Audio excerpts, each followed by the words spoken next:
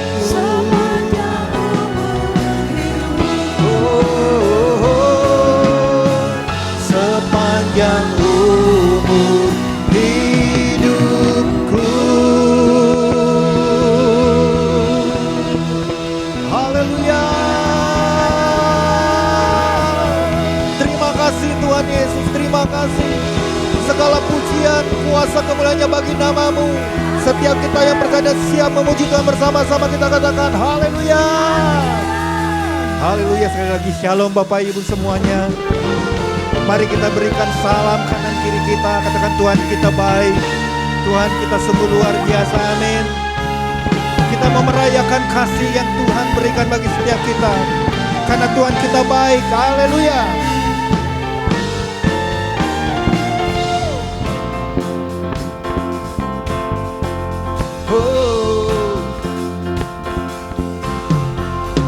Tuhan baik di dalam hidupku, selalu setia di sepanjang hidupku.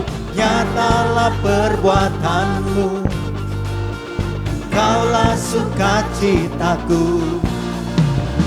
Tuhan baik di dalam hidupku, selalu setia di sepanjang hidupku.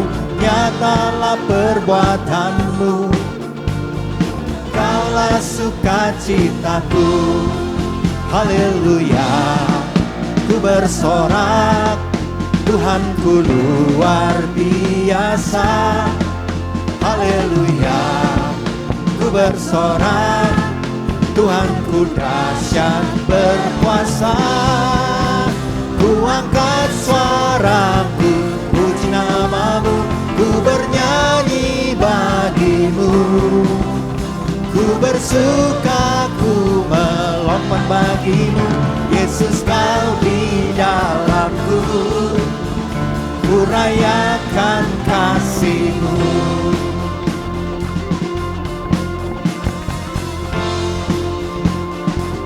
Mari bersama-sama.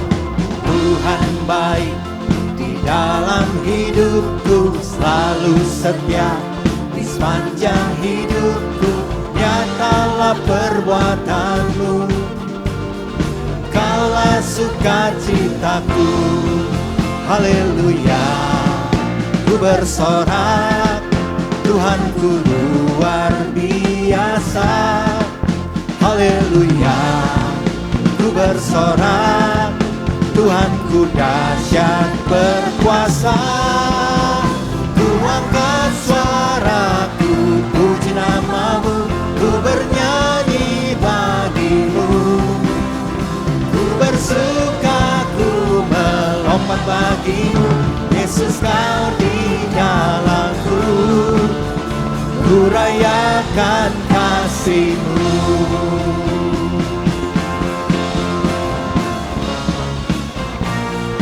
Kami puji Engkau ya Tuhan Yesus. Terima kasih buat kasih-Mu.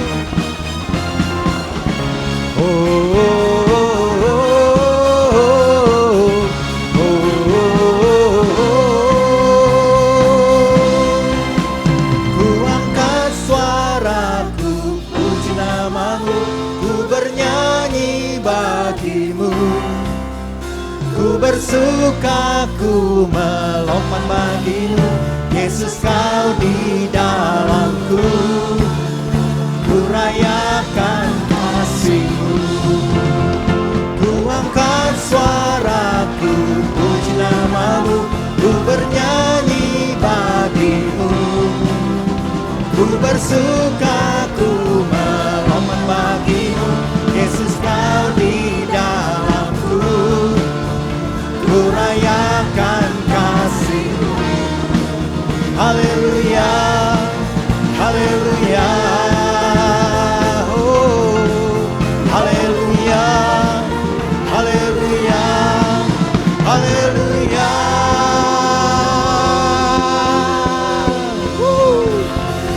Siap berikan lebih lagi bagi Tuhan kita, amin. Siap bersorak lebih lagi bagi Raja segala Raja, haleluya, amin. Come on.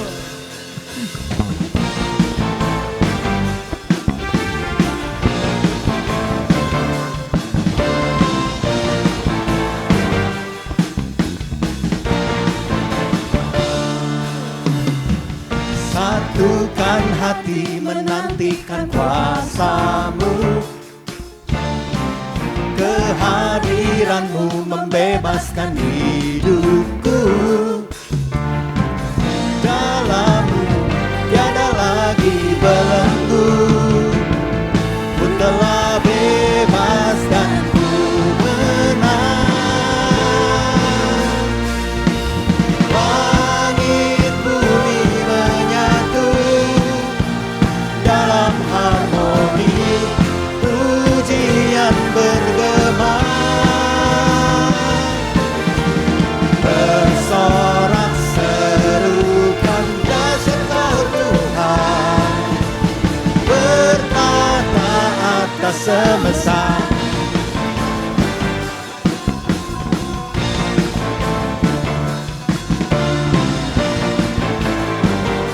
Kami angkat suara kami di hadapan-Mu ya Tuhan. Satukan hati menantikan kuasa-Mu,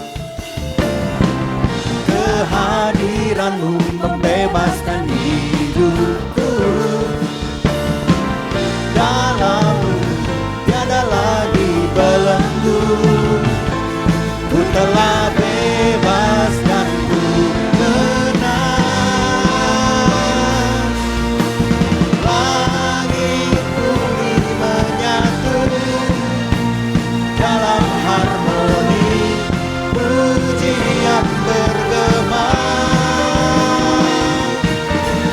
bersorak serukan dahsyat Kau Tuhan, bertata atas semesta.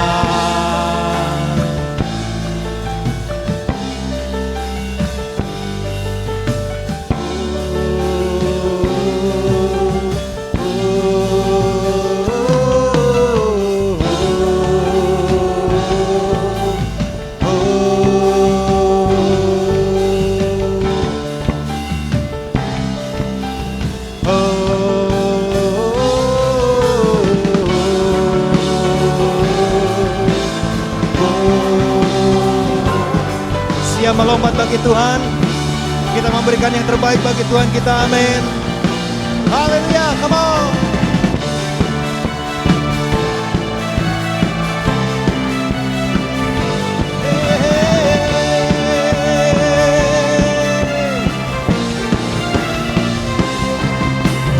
Langit bumi menyatu dalam harmoni, pujian bergema,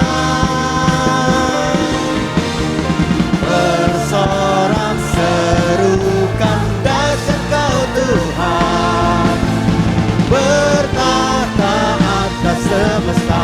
Langit bumi menyatu dalam harmoni, pujian bergema, bersorak serukan dahsyat Kau Tuhan, bersorak serukan dahsyat Kau Tuhan, bertata atas semesta.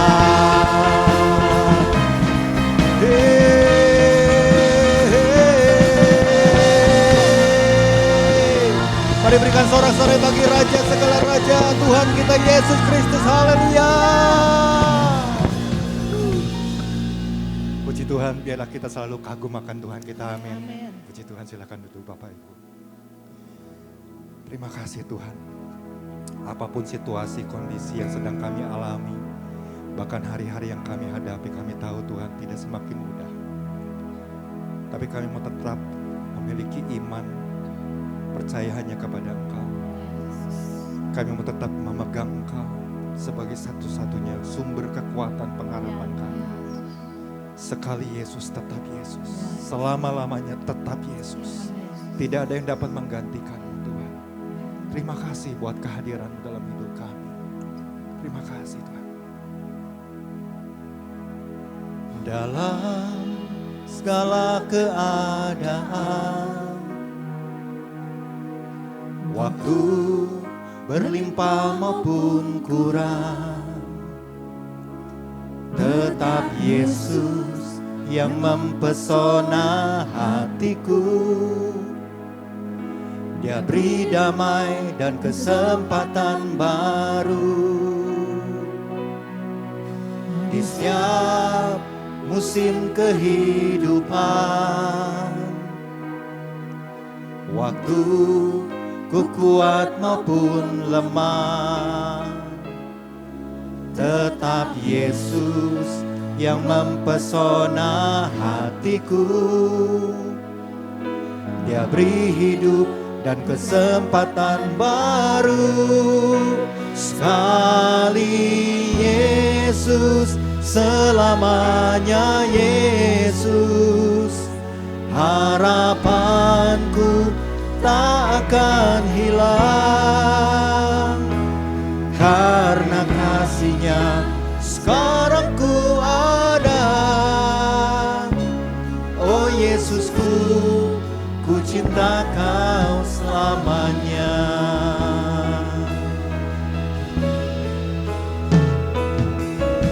Dalam segala keadaan, waktu berlimpah maupun kurang, tetap Yesus yang mempesona hatiku. Dia beri damai dan kesempatan baru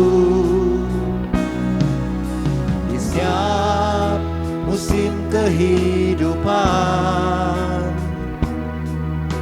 Waktu ku kuat maupun lemah, tetap Yesus yang mempesona hatiku. Dia beri hidup dan kesempatan baru. Sekali Yesus, selamanya Yesus. Harapanku tak akan hilang, karena kasih-Nya sekarang ku ada. Oh Yesusku, ku cinta Kau selamanya. Sekali Yesus, selamanya Yesus. Harapanku tak akan hilang, karena kasih-Nya sekarang ku ada. Oh Yesusku, ku cinta Kau selamanya. Oh Yesusku, ku cinta Kau selamanya. Oh Yesusku, ku cinta Kau selamanya.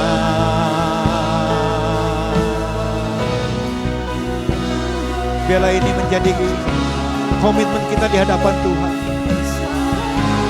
Biarlah ini menjadi satu pegangan buat setiap kita, orang-orang yang telah ditebus, yang telah dipilih oleh Tuhan. Bukan karena kita yang memilih Tuhan, tapi karena Tuhan yang memilih setiap kita. Karenanya mari Bapak Ibu, ini waktu yang sangat singkat, kita gunakan dengan datang menyembah kepada Tuhan. Dengan rasa haus dan lapar, berikan yang terbaik bagi Tuhan. Datanglah mendekat kepada Tuhan. Bangun pribadimu, bangun pribadi masing-masing dengan berbahasa roh.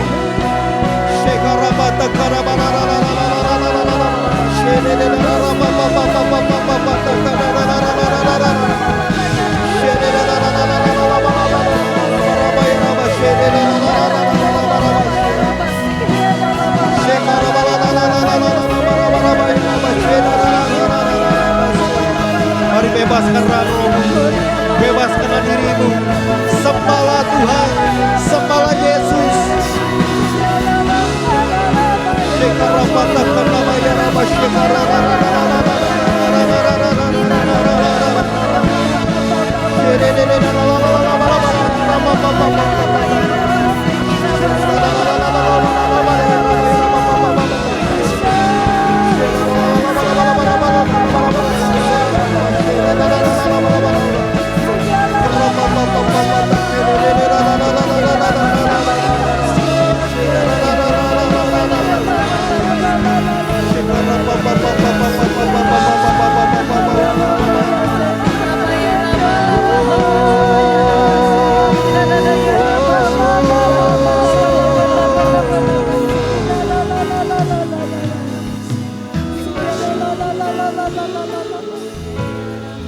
Kami berkata hanya Engkaulah Tuhan pengharapan kami. Engkaulah sandaran bagi kami Tuhan. Hanya Engkau satu-satunya Tuhan, kekuatan kami. Engkau yang menopang hidup kami. Kau tak pernah tinggalkan kami Tuhan. Terima kasih Yesus. Engkau ada untuk kami. Terima kasih. Mari datang lebih lagi kepada Tuhan. Mendekat lebih lagi. Apa yang kau butuhkan Tuhan tahu. Berserah kepada Tuhan. Letakkan segala masalah persoalanmu di bawah kaki tangan Tuhan. Dan saat ini fokus hanya kepada Tuhan. Arahkan hatimu, telingamu, matamu hanya kepada Tuhan Yesus.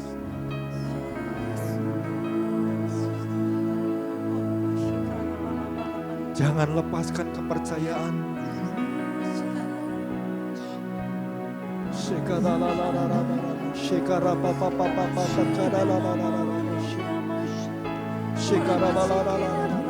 Terima kasih Tuhan.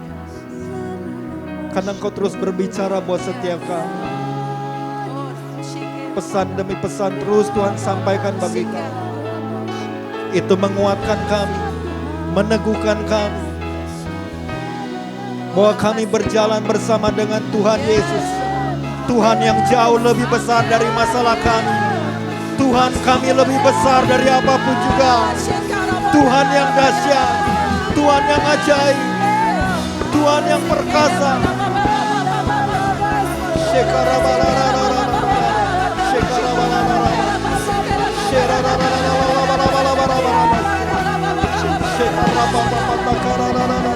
Terima kasih Yesus. Terima kasih. Haleluya.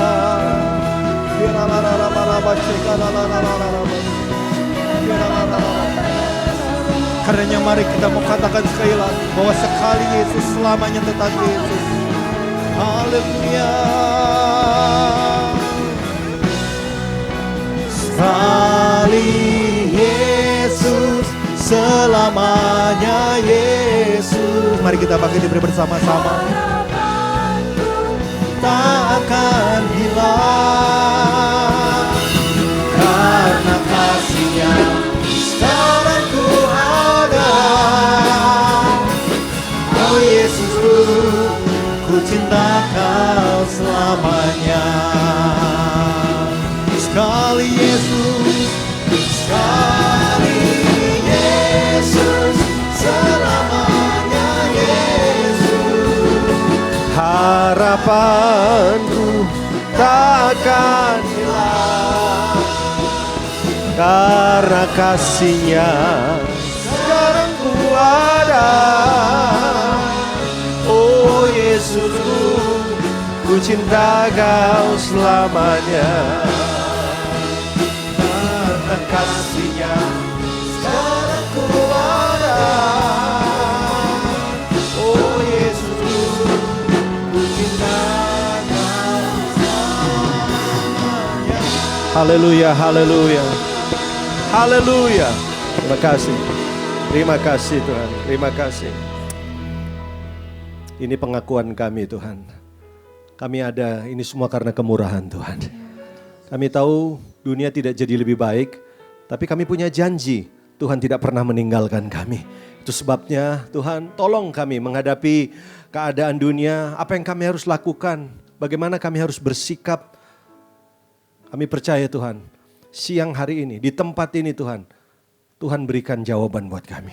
Tuhan alirkan juga kekuatan buat kami. Sebentar firman-Mu akan disampaikan, dilepaskan. Tuhan, hamba-Mu hanya alat saja. Taruh tangan-Mu atas hamba-Mu, taruh tangan-Mu atas setiap kami Tuhan. Biar sebentar ketika firman-Mu disampaikan, ada sesuatu di batin kami yang diperbaharui. Dan hidup kami diubahkan oleh Tuhan. Kalau betul dalam waktu tidak lama Engkau akan datang kembali. Cuma satu kerinduan kami, ubahkan kami Tuhan. Bagian mana dalam hidup ini yang belum berubah, rubah kami Tuhan. Kami rindu, kami siap. Jadi orang-orang yang siap di akhir zaman ini untuk berjumpa dengan Tuhan. Terima kasih Tuhan. Sampaikan isi hatimu. Hati kami terbuka. Kami mau terima firman-Mu dengan rendah hati.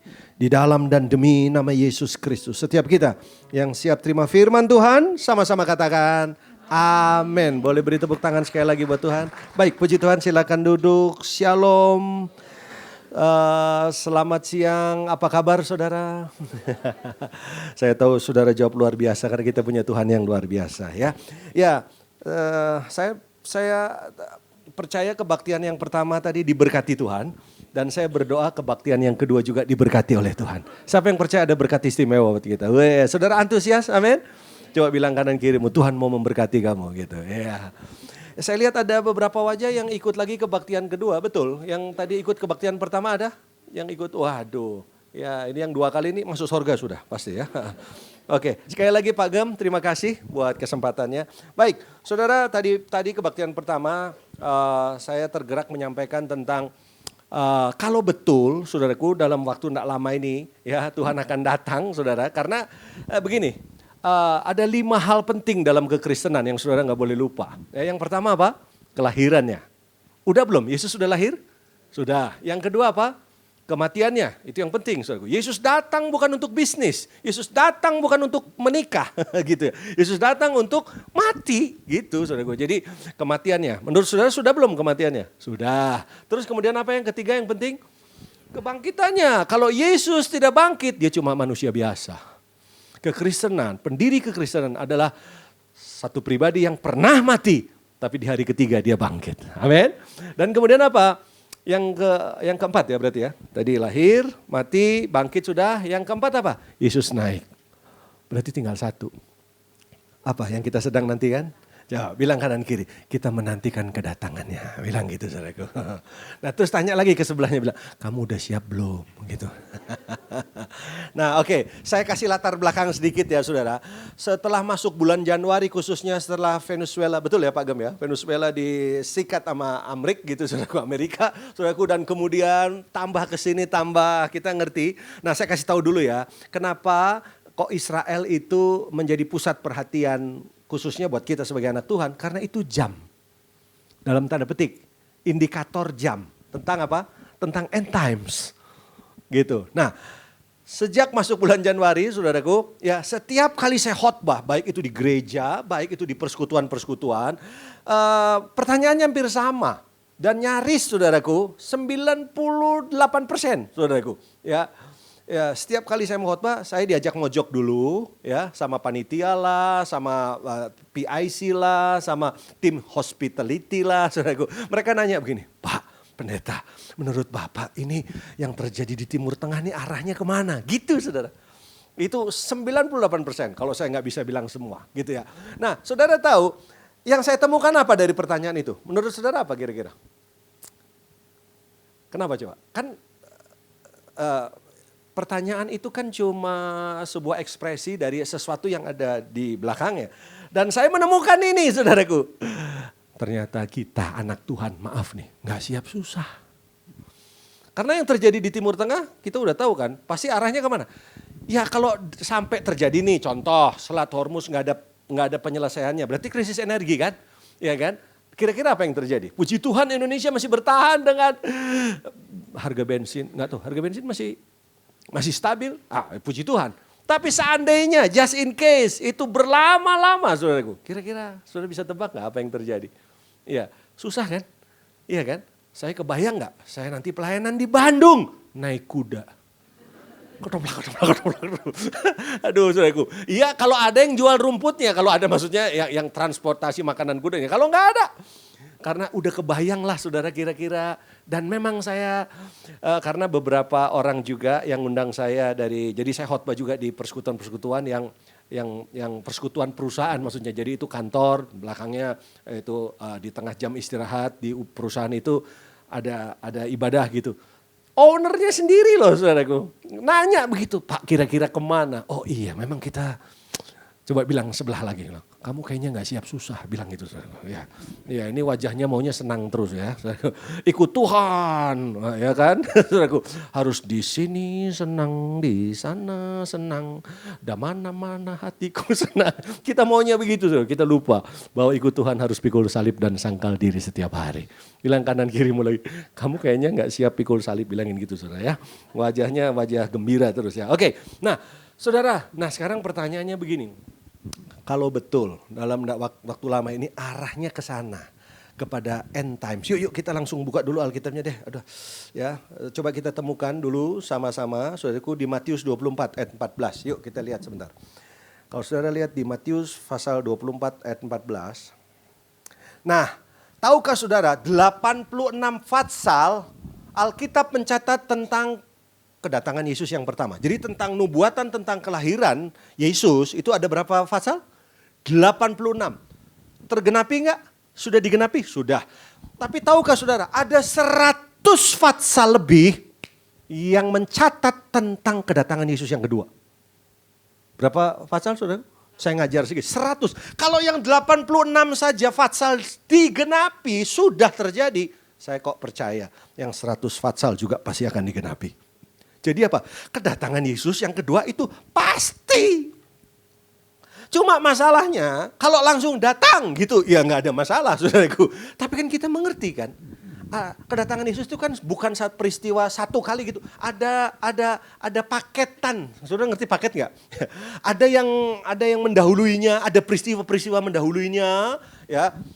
Sebelum nanti terjadi rapture kan gitu saudaraku.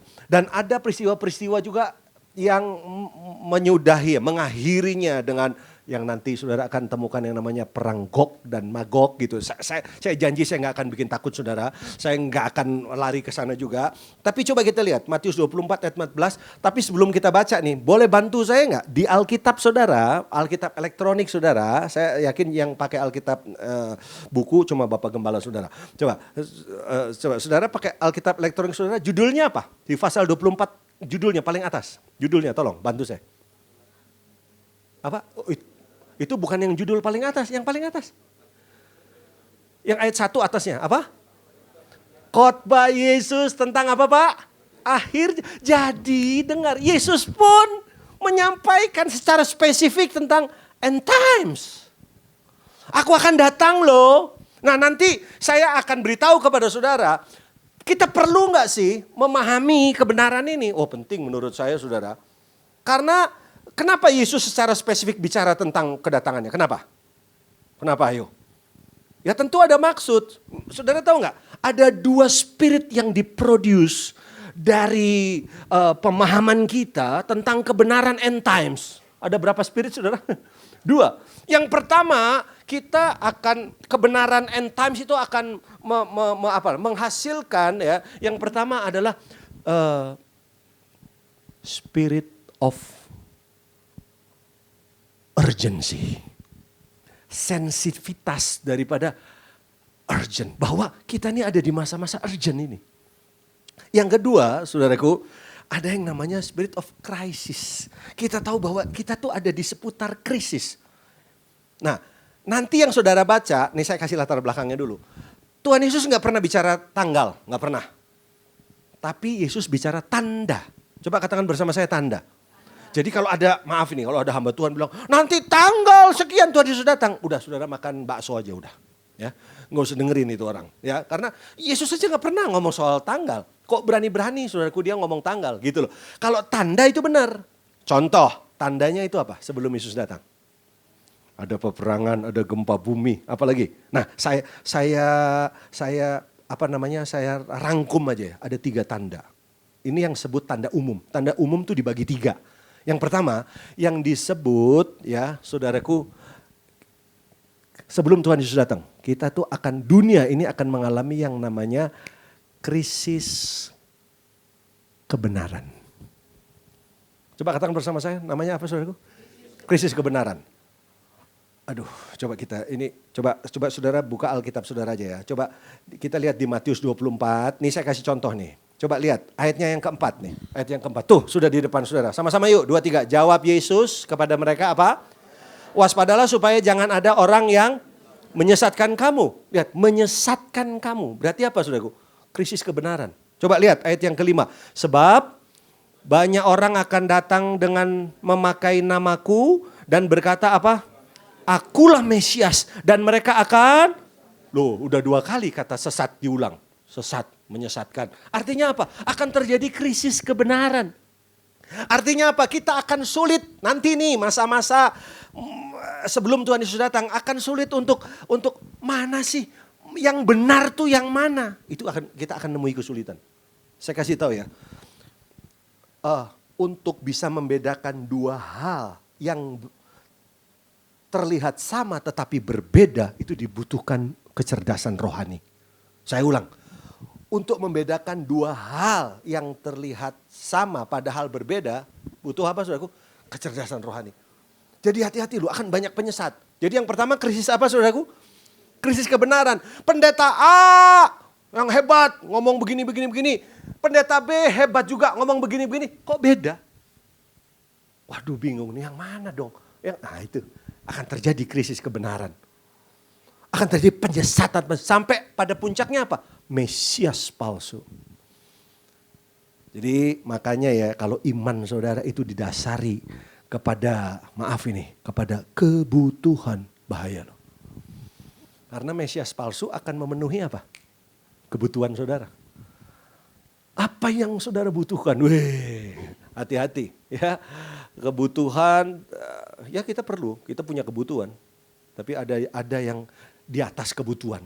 Yaitu apa? Kebenaran. Buat apa saudaraku? Kalau itu memenuhi kebutuhan tapi di luar kebenaran.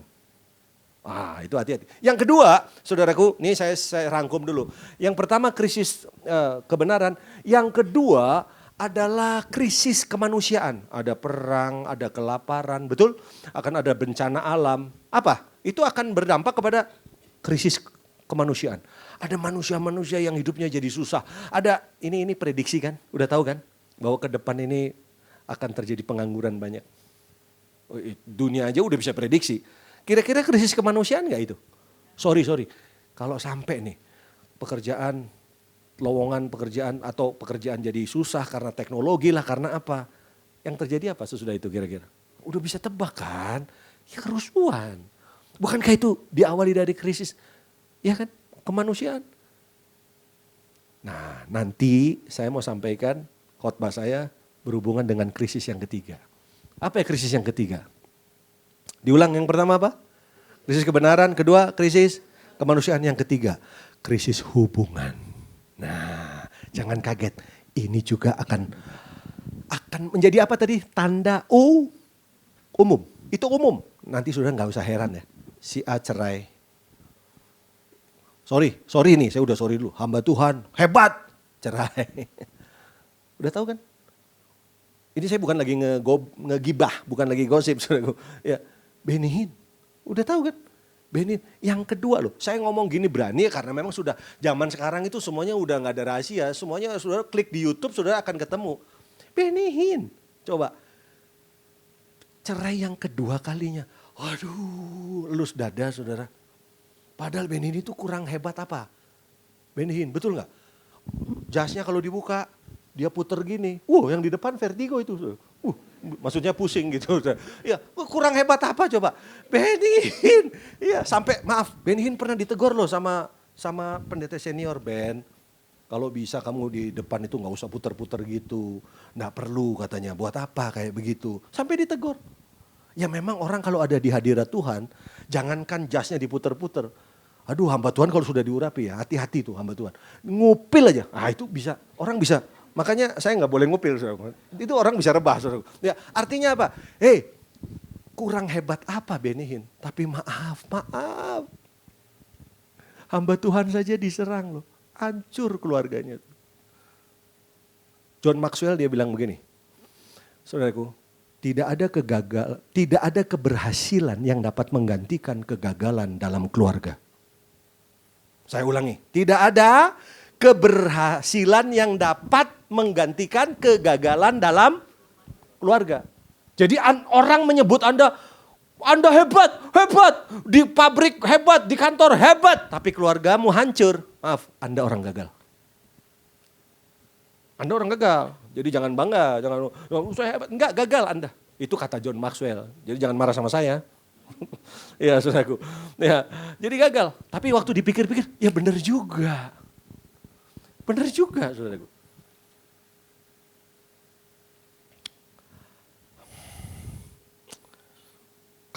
Kalau Benny Hinn saja diserang,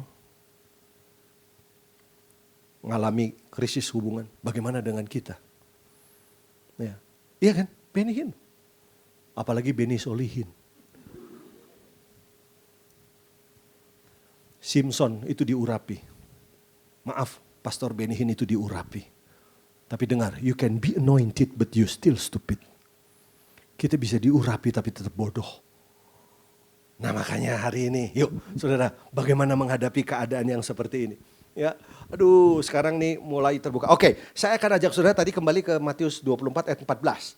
Nah, Matius 24 ayat 14, ini tanda khusus. Kalau yang tadi umum. Tapi ini tanda khusus. Tanda khususnya apa nih? Ada 2 di sini, di ayat 14. Sebelumnya kita baca dulu boleh? Yuk sama-sama, 2, 3. Dan Injil kerajaan ini akan diberitakan di seluruh dunia menjadi apa? Kesaksian bagi semua bangsa. Terus apa? Sesudah itu baru apa?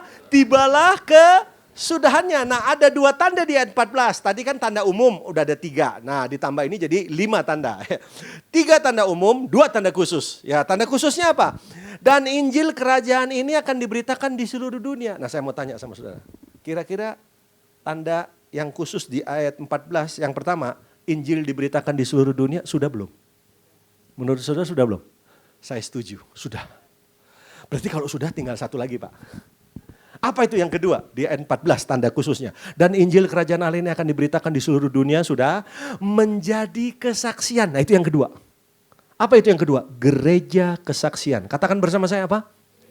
Nah kira-kira tanda yang kedua gereja kesaksian sudah belum? Ayo pelan-pelan diamati dulu. Karena kalau saudara bilang sudah, itu berarti sesudah itu apa?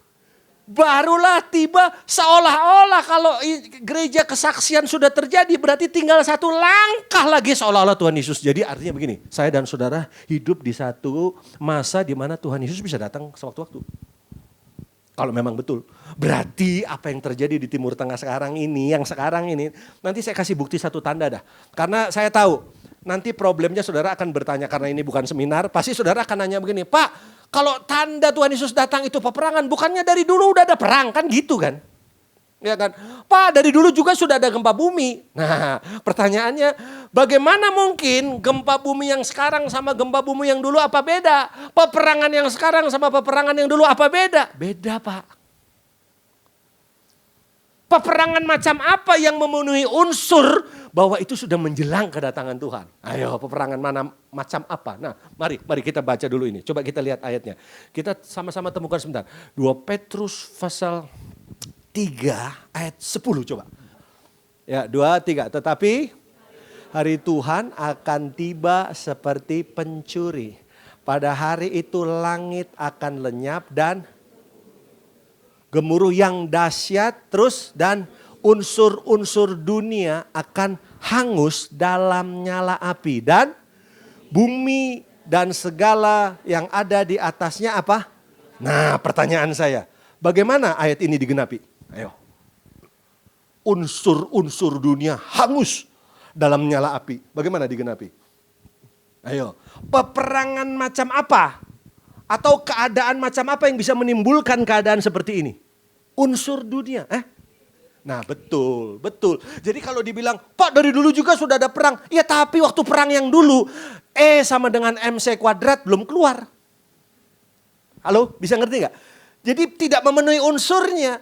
Tapi saya mau tanya, kalau sekarang ini, sorry nih, terus Trump kan gak bisa dipegang itunya, saudaraku. Terus tiba-tiba dia ganti, terus ada yang emosi. Karena ini sudah mau melibatkan negara-negara superpower. Yang mereka masing-masing punya apa? Punya tombol merah. Lalu mereka pencet itu saudara. Saudara sudah googling aja efek dari nuklir itu kayak apa. Hancur Pak. Kita ini jadi debu. Gitu. Jadi nggak nunggu satu negara mencet, itu nggak nunggu ini nuklirnya sampai. Terus baru, gantian sekarang kita mencet. Enggak begitu. Begitu sana mencet, di sana radarnya udah bunyi. Jadi mencet lagi. Nah saudara bisa bayangkan itu yang terjadi itu kayak apa. Radius sekian kilo itu beda sama radius kilometer berikutnya. Waduh serem Pak. Bangunan aja bisa jadi debu tuh. Itu efek daripada nuklir. Saudaraku. Nah saya itu gak mau mendramatisir sampai akhirnya ini udah pada ngantuk gini ya. Saya gak mau saudara jadi lemes dengerin ini, gak mau. Saya juga bukan mau nakut-nakutin saudara. Tapi ini bisa terjadi di masa 200 tahun yang lalu? Gak mungkin. Zamannya Yesus ngomong ini sudah ada nuklir? Belum ada. Jadi yang memungkinkan kan yang sekarang-sekarang ini. Jadi salah gak kalau berita yang disampaikan dari sini menolong kita untuk mempersiapkan diri. Apa yang kita harus lakukan? Kalau unsur-unsur dunia hangus dalam nyala api, bumi dan segala yang ada di atas akan hilang lenyap. Apa yang kita harus lakukan? Ayat 11, yuk kita lihat. Nah baru khotbah saya, ayat 11. Apa itu ayat 11? Yuk sama-sama, 2, 3. Jadi, jika segala sesuatu ini akan hancur secara demikian, apa? Betapa suci dan salehnya kamu harus hidup. Wow, ternyata saudaraku kalau betul ini mengarah kepada end times, maka apa yang kita mesti lakukan? Apa coba? Ya beres-beres. Beres-beres saudara. Saudara lakukanlah. Beres-beres. Nah apa yang perlu diberesin saudara? Apa yang kita mesti selesaikan? Apa yang kita mesti bereskan saudaraku? Apa yang kita mesti lakukan? Ya, hidup. Betapa suci dan salehnya kamu harus hidup. Saya boleh kasih gambaran sedikit? Kalau masa-masa itu terjadi, itu seperti apa sih? Seperti apa sih situasinya? Saya nggak mau mendramatisir terlalu lebay juga, saya nggak mau. Karena ada sesuatu yang saya mau sampaikan kepada saudara. Coba kita lihat sebentar. Wahyu pasal 6, tuh kan akhirnya masuknya di Wahyu kan. Wahyu pasal 6 ayat 3 deh, kita mulai dari situ. Yuk, Wahyu pasal 6 ayat 3. Saya coba sedikit gambarkan apa yang terjadi pada masa itu dan di mana posisi gereja Tuhan. Yuk, sudah di depan. Dan ketika anak domba itu membuka meterai yang kedua, aku mendengar makhluk yang kedua berkata, apa? Mari. Terus ayat yang keempat. Dan majulah seekor kuda lain. Seekor apa? Kuda merah padam dan orang yang menungganginya dikaruniakan kuasa untuk mengambil damai sejahtera dari atas bumi sehingga mereka saling membunuh dan kepadanya dikaruniakan apa? Sebilah pedang yang besar. Saudara, muncul kuda apa? Kuda merah. Pengamat-pengamat militer luar negeri aja sudah mengatakannya seperti itu. Saudaraku. Ini bisa gak ke arah sana? Tadi saya ngobrol sama Pak Gembala. Ini bisa gak? Ya bisa. Ujung-ujungnya gok-magok nanti. Rusia turun. Udah dekat saudara. Itu tinggal menghitung hari. Udah tinggal begitu. Nah saya boleh dong tergerak mau menyampaikan apa yang kita perlu persiapkan. Nah di sana dikatakan ada seekor kuda merah. Kuda merah itu apa? Ini menggambarkan tentang apa? Damai sejahtera diambil sehingga mereka saling membunuh. Dan kepadanya dikaruniakan sebilah pedang. Pedang itu apa? Alat perang. Jadi akan muncul nanti kuda merah. Kuda merah lewat, dunia akan diserang dengan apa? Damai sejahtera diambil. Saudara mau tahu gak prediksinya? Prediksinya. Ini kalau Amerika hancur nanti kayak apa jadinya, peta pertahanan nanti geopolitik nanti berubah kayak apa. Saya udah baca semua saudaraku. Ya maksudnya dari pengamat-pengamat militer itu. Wah serem juga saudara. Indonesia bakal nginduk kemana dalam tanda petik saudaraku. Mengarah kemana. Wah saya bilang peta ini akan terjadi. Dan saudara semua kita ngerti kan bahwa dunia memang tidak jadi lebih baik. Memang dunia mengarahnya kepada ya memang Tuhan harus datang, yang mesti ada yang kelima saudaraku. Nah lihat ini kuda merah bicara tentang peperangan tapi belum cukup. Coba saudara lihat ayatnya yang kelima ada kuda apa lagi, coba lihat. Dan ketika anak domba itu membuka meterai yang ketiga, aku mendengar makhluk yang ketiga berkata, mari. Dan aku melihat sesungguhnya ada seekor apa? Kuda hitam dan orang yang menungganginya memegang sebuah timbangan di tangan. Yuk kita cari tahu. Apa ini kuda hitam? Tadi kuda merah perang, ya kan? Terus kuda hitam apa? Coba berikutnya. Sama-sama lagi yuk. Dan aku mendengar seperti ada suara di tengah-tengah keempat makhluk itu berkata, apa katanya? Secupak gandum sedinar dan 3 cupak jelai apa? Udah stop situ dulu. Ini bicara apa Pak kuda hitam? Krisis ekonomi. Udah jelas perang itu akan kuda merah akan duet sama kuda hitam. Apa enggak pas banget dengan apa yang sekarang terjadi? Krisis ekonomi sudah di depan loh. Pengangguran akan terjadi ke depan. Aduh saudara persiapkan diri. Nah tadi kan saya bilang posisi gereja ada di mana? Lalu apa? Apa yang Tuhan mau kita lakukan? Nah itu kalimat berikutnya tuh bagus. Mau baca kalimat berikutnya? Yuk sama-sama ya. Ini yang gereja, positioning gereja dari sini. Sama-sama yuk 2, 3. Tetapi janganlah rusakkan minyak dan anggur. Ada 2 unsur yang gak boleh saudara. Ini antidot. Coba katakan bersama saya antidot. Saudara ngerti antidot gak sih? Jadi vaksinnya. Jadi terjadi masalah tapi ada antidotnya. Antidotnya itu apa saudaraku? Antidotnya jangan rusakkan minyak dan anggur. Nah sekarang pertanyaan saya, menurut saudara minyak dan anggur itu apa? Jangan sampai nih saya dengar jawaban, itu minyak urapan dan perjamuan kudus. Ya nggak salah boleh, saudara mau minum perjamuan terus tiap hari juga oke. Tapi kalau saudara nggak periksa diri bahaya juga. Ya, jadi apa yang dia maksud dengan minyak dan anggur, saudara? Nah inilah posisi gereja sebenarnya. Jadi di tengah situasi yang semakin susah nanti, di tengah situasi semakin genting nanti, saudaraku, ternyata Tuhan mau kita tetap jadi alatnya Tuhan. Caranya apa? Jangan rusakin 2 unsur ini. Yang pertama minyak dan yang kedua apa? Anggur. Saudara mau lihat nggak? Di Alkitab yang nulis 2 hal ini jadi satu. Minyak dan anggur. Pengen lihat nggak? Yuk kita buka yuk sama-sama yuk. Kita lihat sama-sama di dalam Injil Lukas pasal 10. Ayat yang ke-34. Ya Alkitab mencatat secara spesifik minyak itu apa. Urapan, anggur itu apa, sukacita. Ada itu secara spesifik, secara terpisah. Tapi kalau ini enggak spesifik, minyak dan anggur jadi satu. Lihat yuk. Ada tuh di ayat 34. Sama-sama ya. 2, 3. Ia pergi kepadanya lalu membalut luka-lukanya.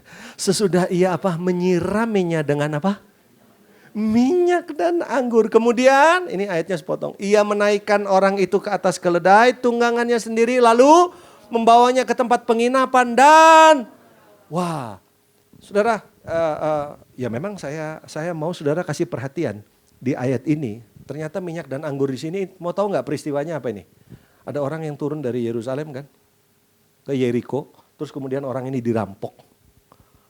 Peristiwanya kan itu kan. Terus kemudian apa saudaraku? Orang ini luka-luka, ya kan? Imam lewat, dibiarin. Yang kedua orang Lewi lewat, dibiarin. Ya, ini Yesus kasih perumpamaan, tapi lewatlah siapa? Orang Samaria. Apa yang dilakukan? Ditolong. Rupanya menarik. Unsur minyak dan anggur diangkat di sini. Ternyata minyak dan anggur untuk apa Pak? Minyak dan anggur untuk apa? Untuk nolongin orang. Halo? Sudah nangkep gak benang merahnya? Kalau betul ini jadi masa susah, apa yang kita harus lakukan? Ya betul kita harus tetap punya urapan, ya betul kita harus tetap punya sukacita, tapi jangan lupa tetap nolong orang. Nggak ada yang amin, saya ulangi sekali lagi nih. Kita harus tetap menolong orang. Minyak dan anggur jangan dirusakkan. Nah sekarang udah cukup, sekarang saya baru khotbah, tadi belum. Nah sekarang saya mau tanya. Menurut saudara, dalam hidupmu siapa, menurut saudara nih, kita mau praktekkan minyak dan anggur ya. Menurut saudara siapa dalam hidupmu yang paling perlu Anda tolong? Yang paling membutuhkan minyak dan anggur, menurut saudara siapa? Ya saya tahu kalau saya tanya masing-masing jawabannya pasti beda-beda. Tapi boleh nggak saya tawarkan satu? Nah ini judul khotbah saya ini, yang kedua ini. Faktor 1%. Boleh nggak saya tawarin satu? Siapa yang saudara mesti tolong? Ya kita nolong semua orang, ya betul.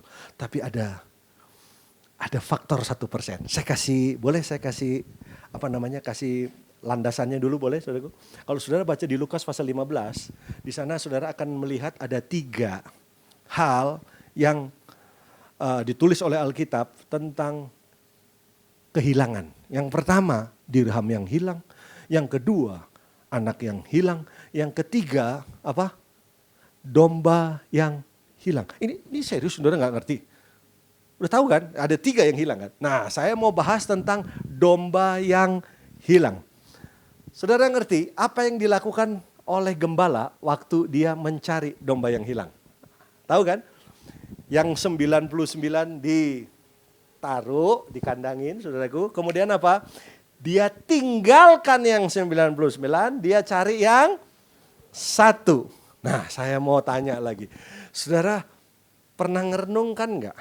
Dia cari yang 1, tapi dia tinggalin yang 99. Ada resiko enggak?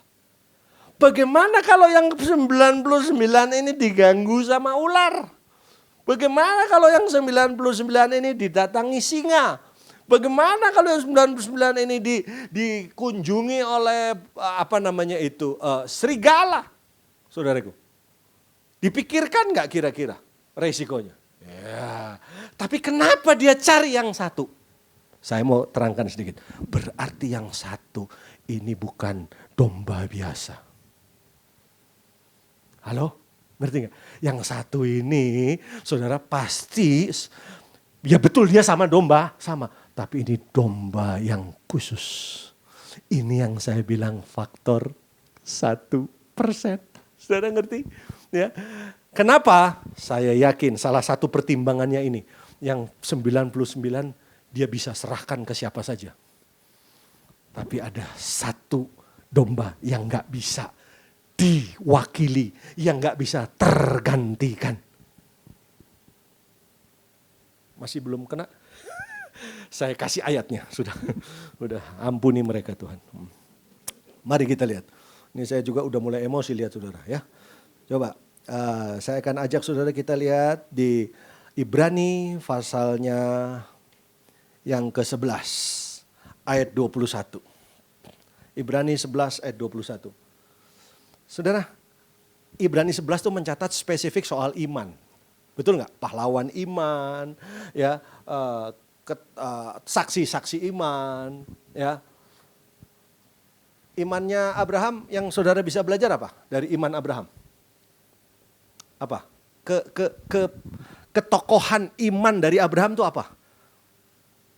Apa Bu? Nggak apa-apa, saudara jawab aja. Apa? Punya anak. Oh kesabaran, oke kesabaran. Ya, Regube apa? Ketokohannya kepahlawan apa? Ketaatan, oke. Saking taatnya dari nggak punya anak jadi punya anak gitu ya, oke. Ya, dari tokoh-tokoh ini saudara akan temukan, oh ya betul, ini memang betul dia pahlawan iman. Nah tapi kita lihat coba ayat 21. Kalau ini apanya yang saudara mau lihat? Kira-kira kepahlawanannya apanya? Gitu. Ketokohan imannya tuh apanya gitu. Yang bisa kita teladani apanya. Yuk sama-sama ya baca ya. 2, 3. Karena iman maka Yakub ketika hampir waktunya akan mati. Apa? Memberkati kedua anak Yusuf. Lalu apa? Menyembah sambil bersandar pada kepala tongkatnya. Nah saya mau tanya sama saudara. Ini apa nih? Ketokohan di sini apa? Kepahlawanan di sini apa? Waktu saya renung-renung apa ini? Jadi di masa tuanya Yakub, saudaraku, ketika badannya udah lemes, saudara, dia panggil itu Manasye sama Efraim. Terus kemudian apa? Dia tumpangi tangan. Jadi apa? Kepahlawanannya di mana? Kalau baca sepintas begini, karena gini loh, definisi iman di kepala kita, jangan-jangan beda sama definisi iman di Alkitab. Kita itu seringkali iman itu digambarkan dengan gini, apa yang saya mau saya dapat, apa yang saya inginkan saya peroleh, apa yang saya doakan saya terima. Itu yang saudara suka. Gitu. Ya, hari ini sudah naik sepeda, sudah berharap minggu depan naik motor. Kalau sudah naik motor, sudah berharap sudah dapat mobil. Kalau sudah naik mobil, sudah berharap dari naik pesawat. Kan gitu saudara. Saudara kepengen yang namanya iman itu yang berurusan dengan kebutuhan. Saya butuh ini, saya mau ini, saya ingin ini. Kalau kita lihat ini sama sekali nggak ada hubungannya. Nah pertanyaan saya, apa ketokohan daripada imannya Yakub nih? Apa? Ketika hampir waktunya akan mati, memberkati kedua anak Yusuf, lalu menyembah sambil bersandar pada kepala tongkatnya. Yuk kita temukan sebentar, karena menurut saya ini hal-hal yang kita harus lakukan. Kalau betul saudaraku, dalam waktu tidak lama Tuhan akan datang kembali. Apa yang kita bisa belajar dari ketokohan Yakub ini? Ini menarik sekali, saudaraku. Ini waktu saya pelajari, wow, luar biasa ini. Saudara, dikatakan ketika hampir waktunya akan mati. Saudara, orang kalau udah mau mati itu yang diingat apa sih? Saudara pernah mikir mau mati nggak? Enggak, belum ya? Enggak, harus mikir. Saudara, kalau seandainya nih, sekarang nih itu saudara mau dipanggil Tuhan, yang saudara kepikiran apa? Saya tiba-tiba jadi ingat mami saya sih. Saya ingat mami saya tahun 2001 tuh dipanggil Tuhan. Saya ingat sekali. Sambil sesak napasnya. Karena kena stadium terminal breast cancer dan ada sesak napasnya. Asma. Saya masih ingat tuh. Ada empat bersaudara, empatnya ada di depannya mami itu, saya masih ingat. Terus dia ngomong satu-satu, Nathan, sambil Shane, Foni gitu. Yoyo, jadi 4 anak dia panggil. Kelihatannya mami udah gak lama. Mami mau ngomong sama kalian satu-satu. Saya ingat. Saya nggak mau ngomong apa yang mami saya ngomong, enggak.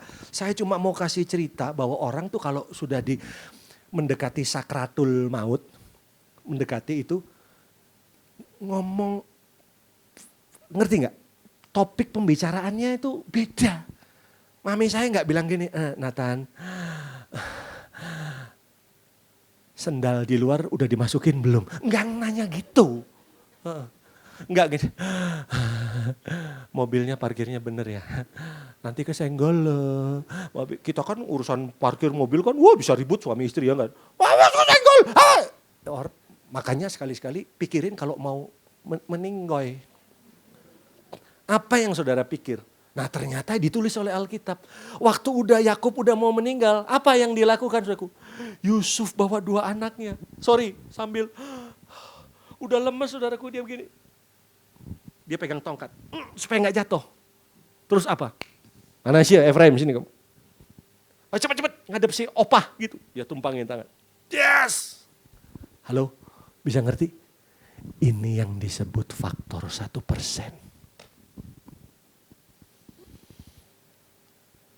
Kalau nanti kuda hitam datang setelah kuda merah, apa yang nggak boleh dirusak? Minyak dan anggur. Minyak dan anggur bicara tentang apa tadi? Ministry, pelayanan kan. Pertanyaannya, siapa orang yang paling penting dilayani? Family. Dengerin. 1 hari itu 24 jam. 8 jam tidur, 8 jam kerja, sisanya berapa jam? Ya 8 jam lagi. 8 jam. Apakah Anda makan 8 jam? Oh tidak. Ya kan, makan ambillah 2 jam. Sisa berapa? 6 jam. Oke, 6 jam buat siapa? Scrolling, amin. Buat setan ini kan? 6 jam buat siapa? Ayo dijawab tolong, buat siapa? Ini yang saya mau tanya sama saudara. Betul, jangan-jangan 6 jam itu buat minyak dan anggur tadi loh. Ngerti gak maksud saya? Ngerti? Yang harus kamu lakukan. Kalau betul ini masanya, saudara, dengar ya. Saya punya banyak teman. Istri saya juga punya banyak sahabat. Tapi dengar, hanya saya yang bisa menjadi suami buat dia. Saya punya banyak teman, saya punya banyak sahabat. Tapi hanya saya yang bisa jadi bapak buat 3 anak saya. Saya punya banyak sahabat, saya punya banyak teman, saya juga punya banyak pelayanan. Tapi hanya saya yang bisa menjadi engkong opa dari 3 cucu saya. Ini saya udah nerangin pelan-pelan, ngerti gak ini maksudnya? Ini yang disebut faktor 1%. Yang tadi domba yang hilang yang berapa tadi? Yang 1. Kenapa ditaruh yang 99? Karena yang 99 bisa dilayani oleh siapa saja. Tapi ada 1% yang gak bisa, yang harus saya yang layani. Yang harus saya bawa minyak dan anggur untuk melayani ini. Mau tahu minyak itu apa? Antiseptik. Anggur itu antipiretik. Ini untuk menyembuhkan yang sakit. Saya mau tanya, bagaimana dengan faktor 1% saudara? Jangan sampai saudara hebat pelayanan di luar yang 99, tapi engkau mengabaikan yang 1%. Bisa ngerti maksud saya? Hari ini gak usah ngurusin yang 99. Dengar ya, kalau hari ini saya dipanggil Tuhan, saya kan gembala nih. Saya juga kan sebagai pejabat di sinode saya. Saya mau kasih tahu sama saudara. Kalau saya hari ini dipanggil Tuhan, ada yang bisa gantikan gembala? Banyak. Ada yang bisa gantikan posisi saya di sinode? Banyak. Hari ini saudara pemimpin perusahaan. Sorry, kalau saudara dipanggil tuh, jangan cuma saya dipanggil Tuhan, kau juga bisa dipanggil Tuhan. Ngerti? Enak aja dari tadi saya terus. Dengar, kalau kau dipanggil, maksud saya gini, kalau engkau dipanggil Tuhan, saya kasih tahu ya, yang gantiin posisi kamu banyak. Bisa nggak digantiin orang? Bisa. Pak, saya boleh minta waktu dikit lagi, Pak. Dengar, saya saya punya teman orang Surabaya. Nah, teman saya punya teman lagi, dia cerita tentang bagaimana orang tuanya dulu bisnis. Mau tahu nggak bisnis apa orang tuanya? Jualan sepatu. Apa sih yang menarik dari jualan sepatu? Ya jualan sepatu di tahun-tahun dulu kan nggak kayak sekarang. Semua sepatu kalau sekarang kan dipasang di etalase, betul nggak? Kita tinggal lihat semua modelnya. Kalau dulu kan ditaruh di etalase yang kecil, yang diplastikin tuh, ngerti nggak? Tinggal nunjuk, tinggal kita nanya nomornya berapa? 43. Tahu nggak yang saya mau cerita apa? Dia punya karyawan hebat. Jadi gudangnya itu di lantai atas. Jadi dia kalau ada pesanan, dia ngomong sama karyawannya, 43. Terus dijatuhin sepatunya, pluk 43. Terus apa Pak? 39 ada kok. 39. Pluk 39. Saya mau tanya, hebat nggak karyawannya? Nah ini nggak ngerti yang saya maksud. Dek, sepatu sekolah nomor 37 Om, ada nggak? Ada. 37. Yang jatuh nomor berapa? 37. Hebat nggak? Menurut saudara nggak hebat kan? Saya kasih tahu. Mau tahu nggak siapa karyawannya? Monyet. Nah, baru kebuka. Kalau saya belum ngomong gitu, saya nggak ngerti. Loh, masih nggak ngerti juga. Maksud saya gini loh, monyet saja bisa gantikan orang. Kalau saya dipanggil Tuhan, yang jadi gantiin saya jadi pendeta di tempat saya banyak.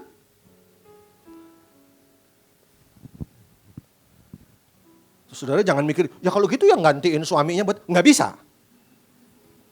Cuma gue. Nggak bisa. Betul, loh pernikahan berikutnya kadang-kala merusak. Nggak jadi benar. Karena hanya saya yang bisa jadi suami buat istri saya. Saya sengaja ketuk pintu hati saudara. Kalau betul ini waktu sebentar lagi kuda hitam akan datang. Jangan rusakkan minyak dan anggur. Untuk siapa? Iya betul untuk orang lain. Untuk 99 iya. Tapi cari tahu dulu yang satu. Karena jangan-jangan yang 99 itu bisa dilayani oleh siapapun. Tapi yang bisa melayani istri saya cuma saya. Yang bisa melayani anak saya cuma saya.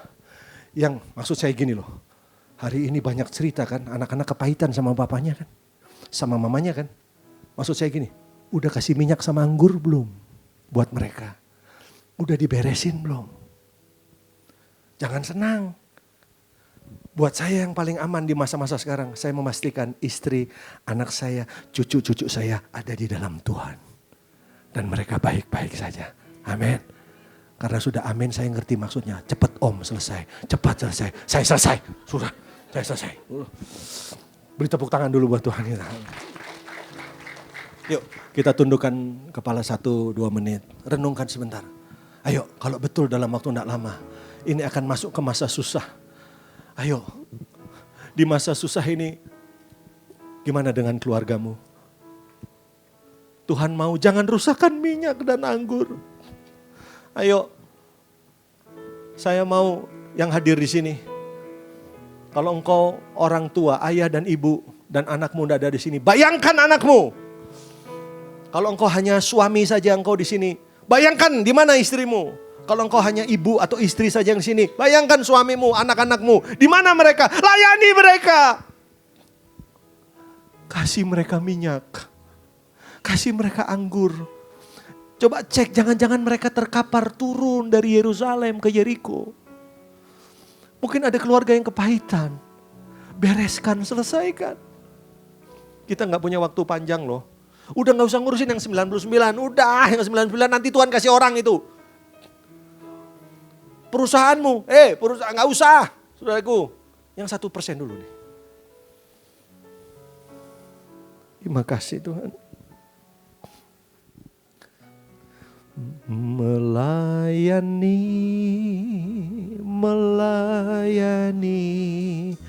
lebih sungguh. Melayani lebih sungguh. Tuhan lebih dulu melayani kepadaku. Melayani. Saya jemput Bapak Ibu bangkit berdiri sama-sama. Lebih sungguh. Mari katakan melayani. Ya, lebih sungguh. Melayani lebih sungguh. Tuhan lebih dulu melayani kepadaku. Melayani lebih. Bapak Ibu bisa lihat saya sebentar. Saya boleh doakan saudara, saya tergerak nih. Ada nggak yang hadir di sini dengan pasangan saudara? Ada? Ada yang hadir dengan pasangannya, boleh dirangkul di pasangannya? Boleh. Kalau pasangannya jauh-jauhan ya dideketin. Jangan pura-pura, makanya 1% mesti saudara, tenagamu, semua yang terbaik harus bisa dirasakan sama yang 1%. Jangan sama yang 99. 99 tinggal aja udah. Tuhan punya orang untuk ngurus yang 99 itu. Tapi yang 1% hanya dirimu. Yuk, itu faktor 1% dong yang ada di sampingmu. Bilang sama Tuhan, Tuhan aku mau meminyaki dan memberi anggur kepada dia. Bikin pasanganmu sukacita dong. Bikin pasanganmu jadi sehat dong. Kasih minyak dia. Amin. Saya tahu waktunya terbatas tapi saya tergerak aja. Yuk kita tunduk kepala. Tuhan kau lihat pasangan-pasangan yang ada. Tuhan aku berdoa. Ora patakana mahara patakaya. Di tengah situasi susah ini Tuhan. Kami mau layani keluarga dulu nomor 1. Kami mau pastikan keluarga kami baik-baik saja. Istri kami aman, istri kami baik-baik, suami kami baik, anak-anak kami baik, cucu-cucu kami baik. Ampuni kami selama ini kami kepo sama yang 99 Tuhan. Kami terlalu hebat sama yang 99 tapi yang 1 kami tinggalkan. Hari ini kami mau bertobat Tuhan. Tidak ada kegagalan yang bisa menggantikan keberhasilan. Nggak ada keberhasilan yang bisa menggantikan kegagalan dalam keluarga. Tolong kami Tuhan. Tolong kami. Aku memberkati setiap keluarga yang ada. Hari ini keluarga-keluarga yang ada sembuh.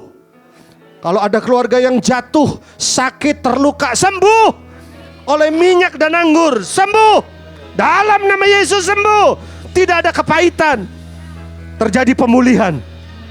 Terima kasih ya Bapak. Terima kasih. Terima kasih berkati gereja ini. Berkati keluarga-keluarga yang ada. Terima kasih. Kami terima pertolongan-Mu yang heran dan ajaib. Dalam satu nama. Tuhan Yesus Kristus. Setiap kita yang sudah diberkati dengan firman-Nya. Sama-sama katakan. Amin. Tuhan memberkati. Saya kembalikan. Puji Tuhan, kita telah diberkati oleh kebenaran firman Tuhan. Biarlah setiap kita dapat menangkap apa yang sudah disampaikan. Dan kami atas nama Gembala, seluruh jemaat dan pengurus mengucapkan terima kasih untuk pelayanan Bapak Pendeta Nathanael Karabu. Tuhan Yesus memberkati. Puji Tuhan jemaat yang dikasih Tuhan Yesus, sebentar kita akhiri ibadah kita pada siang hari ini. Saya undang kita angkat kedua belah tangan kita, arahkan hati kita, fokuskan dan terus terhubung dengan Yesus senantiasa.